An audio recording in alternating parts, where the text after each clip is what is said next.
Le gouvernement ébauche son choc de simplification en annonçant aujourd'hui un moratoire sur les normes. On voit tout de suite, avant d'accueillir Alain Lambert, l'exemple du bâtiment. Florence Thomazeau.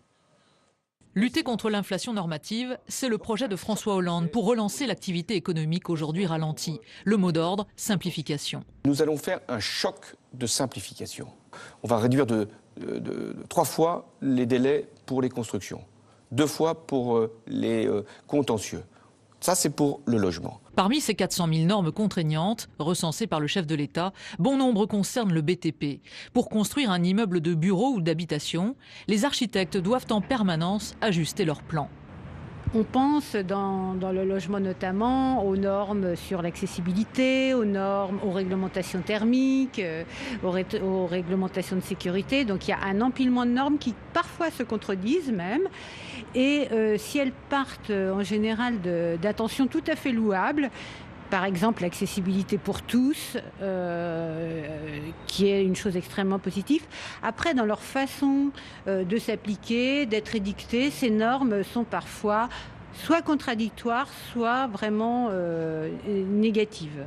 Alors, pour favoriser la construction de logements, le gouvernement s'est dit favorable à un moratoire sur les nouvelles normes, ce qui devrait permettre de réaliser de réelles économies. Entre 2008 et 2011, la mise en place des nouvelles normes a coûté 2 milliards d'euros aux collectivités. Avec cet engagement, le président de la République espère aussi faire baisser le coût de la construction et surtout réduire les déficits publics. La liste des nouvelles normes supprimées sera connue avant la fin du mois. François Hollande pourrait passer par les ordonnances pour faire adopter son projet, un projet qui pourrait être remis en cause à Bruxelles. Voilà, et donc Alain Lambert est avec nous ce soir. Bonsoir, monsieur Lambert. Bonsoir. Merci d'être avec nous. Alors, vous êtes président du Conseil général de l'Orne, je le dis. Vous êtes co-auteur, bien sûr, de ce rapport que vous avez amené avec vous sur l'inflation normative qui a été remis il y a quelques jours au Premier ministre. Vous êtes également ancien ministre du Budget. J'aimerais d'abord vous demander ce que vous pensez aujourd'hui de l'aveu de votre successeur, Jérôme Cahuzac. Alors, je pense que le mensonge est une forme de fuite lorsque vous ne vous sentez plus en situation d'assumer une situation antérieure par rapport à celle que vous occupez. Et j'imagine que Jérôme Cahuzac a dû, pendant le moment où il lui a fallu choisir, hésiter. Il n'a pas su prendre la bonne décision. Il a dit qu'il était tenu par ses activités ministérielles, l'engagement à lutter contre les déficits, qui est votre grand combat par ailleurs. Mais de toute façon, quand vous êtes à Bercy, dans la fonction qu'il occupait, vous n'avez même plus le temps de réfléchir. Donc je pense que de toute façon, il aurait dû probablement prendre conseil. En tout cas, à ce stade, Michel, moi je voudrais vous dire la chose suivante, parce que j'entends beaucoup de déclarations. Réservons-nous le droit au pardon. Réservons-nous le droit au pardon parce que je pense que le mensonge est une fuite qui révèle les failles de la nature humaine. Et nous n'échappons pas les uns et les autres à la nature humaine. Oh, certes, c'est grave, mais certes, il y a aussi d'autres choses graves dans la vie. Et moi, mon sentiment, c'est que les hommes et femmes politiques ce soir devraient se souvenir que le pardon existe et que nous devons tous balayer devant notre porte. Il y a beaucoup à faire. Voilà. Ce sont des propos qui tranchent, effectivement, Alain Lambert. On parle maintenant des normes, donc de cette inflation normative. En fait, tous les gouvernements, tous les chefs de l'État, depuis des années, ont dit vouloir s'y attaquer. Est-ce que cette fois est la bonne ? Écoutez, c'est la grande nouvelle de la journée, c'est l'événement de la journée. Ah bon ? Je suis convaincu que par la décision que le Premier ministre a fait prendre ce matin à l'ensemble du gouvernement, il a réalisé une sorte de révolution copernicienne. Je le crois vraiment. D'abord, il a décidé ce moratoire. Ce moratoire, c'est pas rien. C'est de dire aucune administration ne pourra proposer une norme nouvelle sans en abroger une autre. C'est quand même pas rien. Deuxièmement, il a instauré une interprétation facilitatrice des normes qui existent. Oui, parce qu'elles demeurent, il y en a combien? Des centaines de milliers, hein, 400 000. 400 000. Mais pourquoi nous sommes fiers? C'est qu'il a tout simplement envoyé dans les préfectures, et les préfets l'ont, l'instruction que nous lui avons proposée à la page 12 de notre rapport.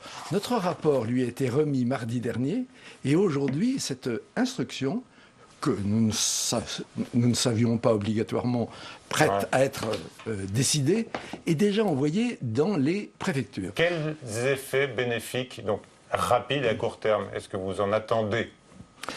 Vous savez, les collectivités locales investissent 50 milliards par an. Imaginez qu'il y ait 2% de gains possibles d'efficacité sur ces 50 milliards. Ça fait 2 fois 5, 10, ça fait 1 milliard déjà. Si vous imaginez qu'il y a 5%, ça fait 2 milliards et demi. Ça ne veut pas dire 2 milliards et demi ou 1 milliard de moins. Ça veut dire 1 milliard ou 2 milliards et demi de plus pour le progrès des Français, pour leur sécurité, pour la croissance. Mais ces normes, elles ont des justifications à chaque fois.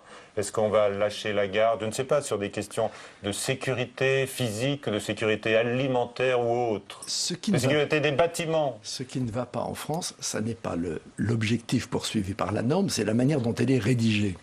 Puisqu'on rédige la norme de la même manière pour un équipement destiné à accueillir 20 personnes ou 200 000. Ce qui est profondément stupide. Les administrations françaises ne savent plus écrire le droit. Elles confondent règles de droit et prescriptions techniques. Ce sont deux choses qu'il faut complètement séparer. Et le Premier ministre veut remettre l'église au milieu du village. Et moi, je ne suis pas son soutien particulier, je ne suis pas soupçonnable de ça. Et je me félicite de sa décision de ce matin. Je pense qu'elle est copernicienne. Et qu'on soit de droite ou de gauche, on doit se réjouir de voir la France se simplifier. C'est la première priorité du pays. Très bien, voilà, et c'est un combat que vous menez avec d'autres de longue date, vous en menez d'autres sur les déficits publics à Alain Lambert. Je rappelle que vous êtes président du Conseil général, d'un Conseil général, l'Orne. Aujourd'hui, eh bien, il y a eu un embrouillamini autour de la réforme de la décentralisation lancée par le Premier ministre, obligé, sous des pressions d'ailleurs des sénateurs socialistes de la scindé en trois, un saucissonnage.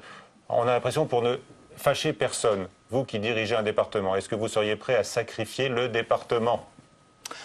Je suis prêt à associer le département avec d'autres collectivités. La question n'est pas une question de structure, c'est une question d'action publique au service des citoyens. Là, on parle souvent de cet empilement des structures, des collectivités. On en rajoute avec les métropoles.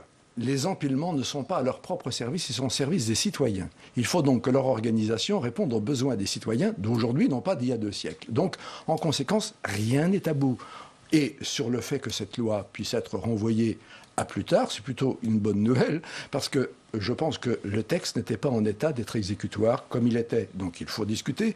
Mais que mes collègues présidents de conseils généraux, ou présidents de conseils régionaux, ou maires, ou intercommunalités, se disent que ce dont nous avons besoin, c'est de simplicité, de liberté, de responsabilité. Vous montrez l'exemple, vous, dans l'Orne ? Bien sûr. Un exemple.